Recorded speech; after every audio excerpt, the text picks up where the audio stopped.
A couple of days ago I reviewed Resident Evil Revelations 1 and you could tell I was being nice about it. It's a goofy game, sure, but it's also aged.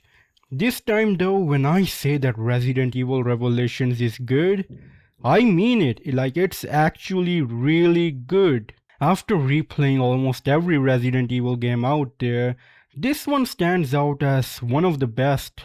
It's not the finest, it's not the newest, but it nails something that so many games in the franchise forget: atmosphere, horror.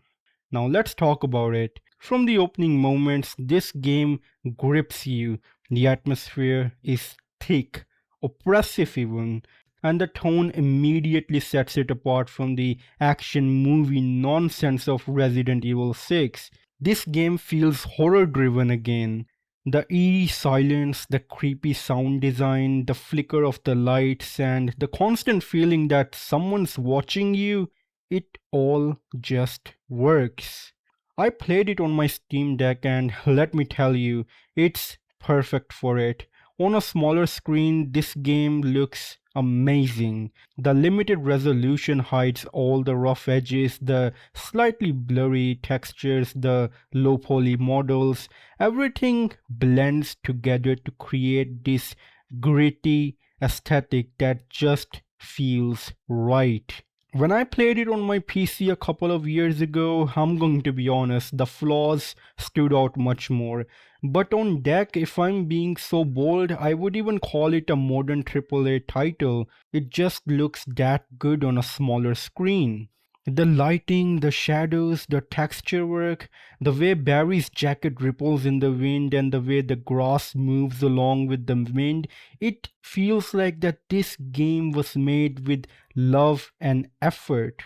And let's be honest, before Resident Evil 7, this is the best looking Resident Evil game out there. It came out a few years after Resident Evil 6 and you can feel the tonal shift. It's like Capcom finally realized that, yeah, maybe explosion and suplexes aren't the point of horror.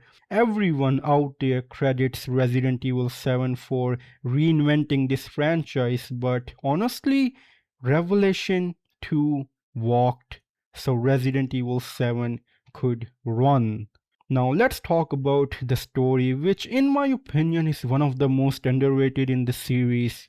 You start with Claire Redfield and Moira Burton, who get abducted by a mysterious organization and wake up inside this rusted, crumbling prison on a remote island.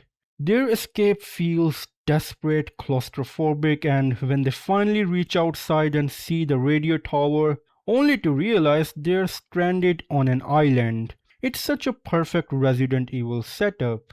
And then the game switches perspective. Then you start playing as Barry Burton and Natalia, exploring the same locations but from a completely different timeline.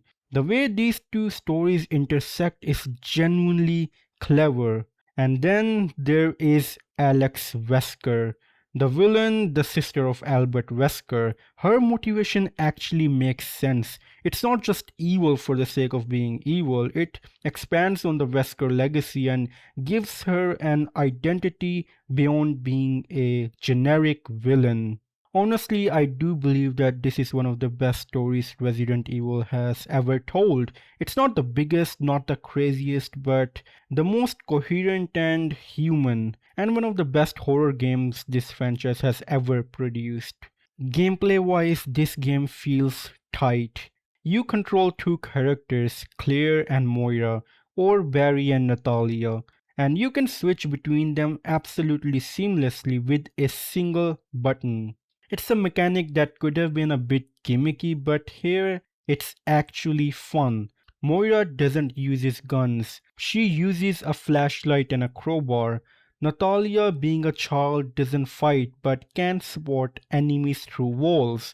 You're constantly forced to think about how to use both characters strategically, not just brute force your way through.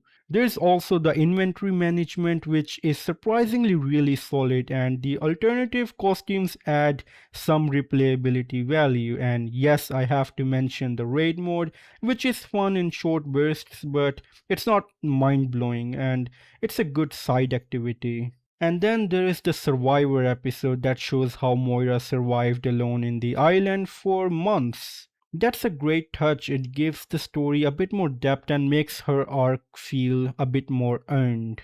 The enemies in this game are diverse, way more fun than the Revelations. The basic mutants do make a return from Revelations 1, but now they are far more threatening. Now they lunge faster, move unpredictably, and their designs are genuinely far more unsettling.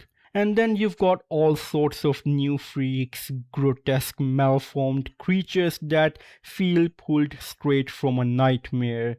It's not just shoot until dead, it's about positioning, awareness, ammo management, which is exactly what makes Resident Evil what it should be. There is obviously one flaw which I have to mention and complain about, which is its episodic format.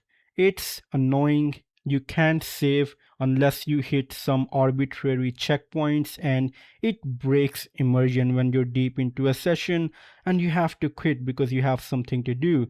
I get why they did it, the whole TV show vibe, but it just doesn't fit the pacing of a survival horror game. Still, it's a minor complaint compared to everything that this game does right. After Resident Evil 6's over the top action disaster, Capcom clearly needed to find its footing again, and Revelations 2 was the first real step in the right direction. It's focused, creepy, and personal. I think this game doesn't nearly get the love it deserves. If you're a fan of the franchise, not just the action parts, but the survival horror DNA, then this game is a must play. I'll definitely be coming back to this game again and again in the future. It's one of those games that quietly earns your respect the longer you play it. But that's it for me. Let me know your thoughts in the comments down below. Did you play Revelations 2? Do you agree that it deserves more attention?